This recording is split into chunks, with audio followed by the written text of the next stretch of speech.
Maharashtra stray vacancy round already सुरू झालेला आहे. त्याचे नियम काय असतात, चॉईस फिलिंग कोणाला करता येते, पुढच्या राऊंडला जाता येतं का नाही, ह्या सर्व गोष्टी मी कालच्या व्हिडिओमध्ये क्लिअर केलेल्या आहेत. पण महत्वाचं काय, चॉईस फिलिंग करताना काय गोष्टी लक्षात घेणं जास्त गरजेचं आहे आणि एक्झॅक्टली नवीन कॉलेज आल्यानुसार काय परिणाम होऊ शकतो, ह्या सर्व प्रश्नांची उत्तरे सांगण्यासाठी नमस्कार, मी ऋषिकेश कुलकर्णी आपल्या सर्वांचं व्हायब्रंट ऍडमिशन गायडन्स आपल्या या युट्यूब चॅनलमध्ये स्वागत करतो. मित्रांनो, ऑलरेडी आता स्ट्रे वॅकन्सी राऊंडच्या चॉईस फिलिंगला सुरुवात झालेला आहे. आता हा कुठला राऊंड आहे, हा स्ट्रे वॅकन्सी राऊंड काय आहे, 1 आहे. ठीक आहे. आता सध्या काय सांगितलं नोटीसमध्ये, चॉईस फिलिंग हे एकदाच करता येते. मोस्ट प्रोबॅबली पुढचा राऊंड हा इन्स्टिट्यूशनल स्पॉट राऊंड होण्याची शक्यता आहे अशी माहिती मिळाली. परंतु एखाद्या लास्ट इयरचा जर सिनेरिओ आपण बघितला तर स्ट्रे वॅकन्सी राऊंड 1 झालेला होता आणि त्याच्यानंतर स्ट्रे वॅकन्सी राऊंड 2 झालेला होता आणि मग इन्स्टिट्यूशनल स्पॉट राऊंड झालेला होता. मग आता वेळेच्या अभावी पुढे काय होऊ शकतं हे आपल्याला लवकर समजेल. पण या राऊंडच्या चॉईस फिलिंगच्या वेळेस महत्वाचे काय गोष्ट लक्षात घेणं गरजेचं आहे ते म्हणजे आपण जेव्हा चॉईसेस देणार आहेत तर या चॉईसेस मध्ये आपल्याला जे कॉलेज मिळणार आहे ते तुम्हाला इमिजिएटली घ्यावंच लागणार आहे. ठीक आहे. आता 12 आणि 13 तारखेमध्ये चॉईस फिलिंग आहे, 14 तारखेला त्याचा रिझल्ट येईल. मग ज्या विद्यार्थ्यांना एमबीबीएस चे ऑप्शन्स टाकायचे आहेत अशा सर्व विद्यार्थ्यांनी एमबीबीएस गव्हर्नमेंटची सर्व चॉईस फिलिंग, त्याच्यानंतर ज्या विद्यार्थ्याला सेमीसाठी ऍडमिशन हवंय त्यांनी त्याचे पण सर्व चॉईस फिलिंग करणं गरजेचं आहे. एखाद्या विद्यार्थ्याला इनफ एवढा स्कोर नाहीये, त्याला डेंटलला लागू शकतो आणि त्याला डेंटल करण्याची इच्छा आहे, तर याच ऑप्शन फॉर्म मध्ये त्या विद्यार्थ्यांनी डेंटलची देखील चॉईस फिलिंग करायची आहे. कारण की याच्यानंतर जर स्ट्रे वॅकन्सी राऊंड 2 झाला तर त्या राऊंडला चॉईस फिलिंग देणार नाही, ही चॉईस फिलिंग तुमची कन्सिडर करणार. इन केस चॉईस फिलिंग झालीये आणि रिझल्ट मध्ये कॉलेज मिळालं नाही, म्हणजे नो चॉईस अवेलेबल आलं, जसं पहिल्या 3 राऊंडला आलं असेल, तर त्या विद्यार्थ्यांना पुढच्या राऊंडला जाता येतं. पण पुढच्या राऊंडला तुम्हाला पुन्हा चॉईस फिलिंग होणार नाही, ही चॉईस फिलिंग तुमची कन्सिडर केली जाणार. असं म्हणून चालणार नाही की सर आता कमी टाकतो कॉलेज मग पुढच्या राऊंडला वाढवता येतील का, असं अजिबात होणार नाही. हे चॉईस फिलिंग तुम्हाला पुढे कन्सिडर होणार.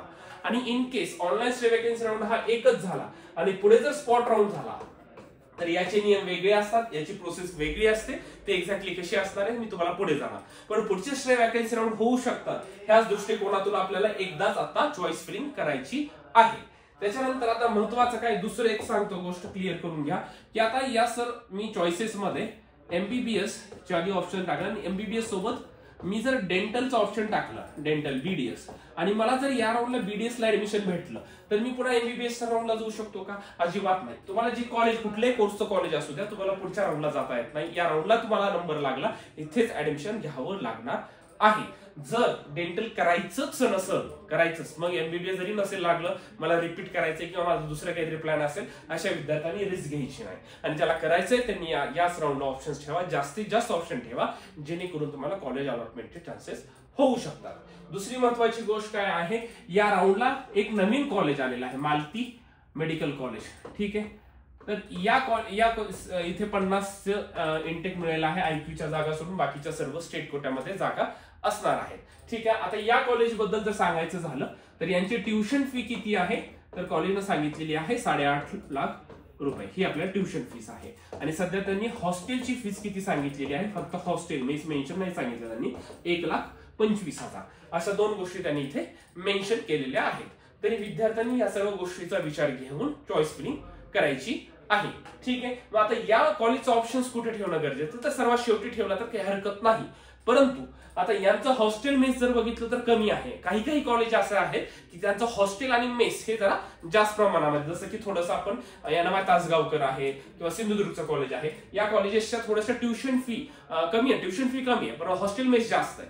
तर या 1-2 कॉलेजच्या वरती तुम्ही हा ऑप्शन ठेवला तरी चालेल, किंवा एखाद्या कॉलेजला जर चालत असेल आम्हाला जुनच पाहिजे, आमची फी भरायची तयारी आहे, हॉस्टेल मेस जास्त, तर त्यांनी खाली ठेवलं तरी काही हरकत नाही. ठीक आहे. आता दुसरं एक याच्यामध्ये काय आहे, तर सोलापूरचं कॉलेज आहे अश्विनी, चांगलं कॉलेज आहे. तर या कॉलेजला काय झालेलं आहे, 50 सीट्स वाढून आल्या. एनएमसीला खूप आधी नोटिफिकेशन दिलेलं होतं, परंतु काही गोष्टीमुळे लवकर कॉलेजला सीट मान्यता भेटली नाही. या राऊंडला कॉलेज आलेलं आहे, तर याचा बेनिफिट हा विद्यार्थ्यांना चांगलाच होऊ शकतो.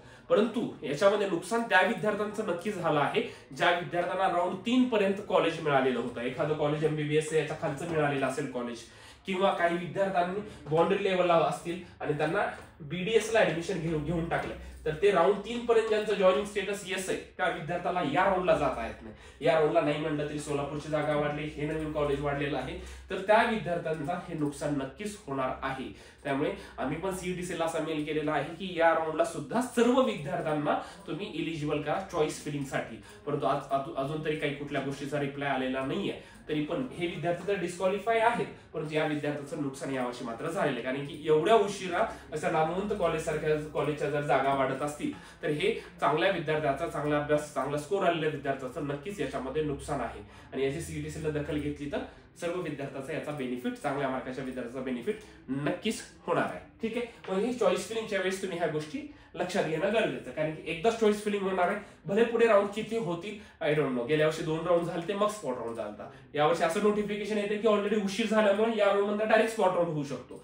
पण आपण कन्सिडर करू की अजून एखादं स्ट्रे वॅकन्सी राऊंड झालं तर ही चॉईस फिलिंग तुमची पुढे कन्सिडर होणार. कॉलेज मिळालं घ्यावंच लागणार, पुढे जाता येणार नाही. इथं कॉलेज नाहीच मिळालं तर येस तुम्ही पुढे जाऊ शकता. आणि दुसरं, सर या राऊंडला आम्हाला स्कॉलरशिप मिळते का, तर येस 100% या राऊंडला तुम्हाला तुमचं तुमची जे काही हे असेल कॅटेगरी असेल त्या कॅटेगरीनुसार तुम्हाला स्कॉलरशिप हे नक्कीच मिळणार आहे. ठीक आहे, ह्या सर्व गोष्टी लक्षात विद्यार्थ्यांनी घेणं गरजेचं आहे. ह्या सर्व कॉलेजेसच्या चॉईस फिलिंग तुम्ही ठेवा. या अपार्ट फ्रॉम दिस वेदांता ज्यांना ऑप्शन ठेवायचं त्यांनी वेदांताचं ऑप्शन टाकू शकता. या कॉलेजला कसल्याही प्रकारचा कॅटेगरीचे बेनिफिट नाहीये. टोटली ट्युशन फी जे 16-17 लाख आहे ही पूर्ण ट्युशन फी त्या विद्यार्थ्याला भरावी लागते. आणि ते जर कॉलेज मिळालं तर त्याला ते ऍडमिशन घ्यावंच लागणार, अदरवाईज प्रोसेसच्या बाहेर. कुठलंही कॉलेज मिळू द्या, आयदर MBBS चे कुठलंही कॉलेज असू द्या, गव्हर्नमेंट, सेमी गव्हर्नमेंट किंवा वेदांता मिळू द्या किंवा तुम्हाला डेंटल मिळू द्या, ऍडमिशन घेणं बंधनकारक आहे. तो विद्यार्थी इथून पुढच्या राऊंडला कसल्याही राऊंडला पार्टिसिपेट अजिबात करू शकत नाही. या कॉलेजचं फी स्ट्रक्चर पण मी सांगितलेलं आहे. आणि सोलापूरच्या कॉलेजचं देखील ऑप्शन फॉर्म बद्दल काय बेनिफिट होऊ शकतो याचा कट ऑफ मध्ये नक्कीच आपल्याला कमतरता जाणवणार आहे. आणि काही विद्यार्थ्याला याचा चांगलाच बेनिफिट होणार आहे हे मात्र नक्की आहे. ज्या विद्यार्थ्याला काही या स्ट्रे वॅकन्सी राऊंड रिलेटेड काही अडचणी असतील की एक्झॅक्टली कशा पद्धतीनं आम्ही चॉईस फिलिंग करायला पाहिजे किंवा काही गोष्टी होऊ शकतात, अशा काही अडचणी असतील तर कमेंट सेक्शन मध्ये मला मेसेज करा. त्यावर मी नवीन व्हिडिओ किंवा तुम्हाला रिप्लाय करण्याचा नक्कीच प्रयत्न करणार आहे. आणि लातूरच्या आपल्या व्हायब्रंटच्या आपल्या लातूर, बीड, बारामती, नांदेड, पुणे आणि छत्रपती संभाजीनगरच्या ब्रांचला तुम्ही कॉन्टॅक्ट करू शकता, मेसेज करू शकता. काही अडचणी असेल तर जसं सुरुवातीपासून आम्ही तुम्हाला गाईड करण्याचा प्रयत्न करतो तसं शेवटच्या याच्यापर्यंत आम्ही तुम्हाला नक्कीच प्रयत्न करणार मित्रांनो. Thank you so much.